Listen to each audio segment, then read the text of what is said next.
د ویښتانو د قوت لپاره دغه شپږ ډوله خواړه ګټور دي. غیر صحي او نامناسب خوراک د بدن ترڅنګ د ویښتانو لپاره هم زیانمن وي او وده یې دروي.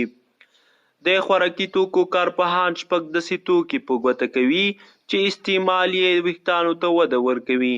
د بول نیوز د لیکنې له مخې ویل کیږي چې دغه شپږ توکي هګۍ، پالک، وچه میوه، ګوړه، ریحان او سپي غول دي.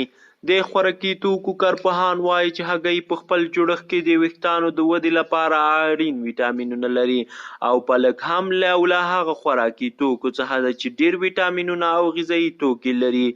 د پالکو غذایي توکو د مجموعي روغتیا ترڅنګ د ویښتانو د ودې لپاره هم اغېزمن تمامیږي. پالک د فولیټ، اوسپنې، ویټامین ای او ویټامین سی په درلودلو سره د ویښتانو د ودې لپاره ډېر اړین دي.